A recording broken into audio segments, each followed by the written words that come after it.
சிறகடிக்க ஆசை சீரியலை திருமணமான ரேகாவை பார்த்து தன்னுடன் வருமாறு சிந்தாமணி அழுது புலம்புகிறார். ஆனாலும் சத்யா நல்லவன், அவன் என்ன நன்றாக பார்த்துப்பான் என்று தன் பக்கத்தை கூறுகிறார். ஆனாலும் மனவேதனையின் விரக்தியில் நீ சத்யாவுடன் நன்றாகவே வாழ மாட்டாய் என்று சாபம் விட்டு செல்கிறார் சிந்தாமணி. இதனால் ரேகா கதறி அழுகிறார். அதற்கு பிறகு சத்யா அவரை சமாதானப்படுத்தி தூங்க வைக்கிறார். இதையெல்லாம் பார்த்து விஜயா சந்தோஷப்படுகிறார்.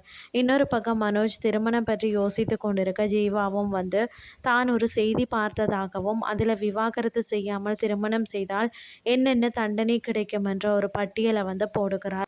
ஆனாலும் குறித்த திகதியில் கல்யாணம் நடக்க வேண்டும், உங்களுக்கு எல்லா கிரகமும் சப்போர்ட்டாக இருக்கிறது என்று மனோஜுக்கு நம்பிக்கை கொடுக்கிறார்.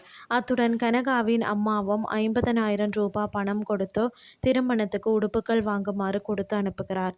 இறுதியாக சத்யாவும் ரேகாவும் அவர்களுடைய அம்மா வீட்டிற்கு வரார்கள். அங்கு ரேகா விளக்கேற்றி தன்னுடைய திருமண வாழ்க்கையை தொடங்குகிறார். இதுதான் இன்றைய நாளுக்கான எபிசோட்.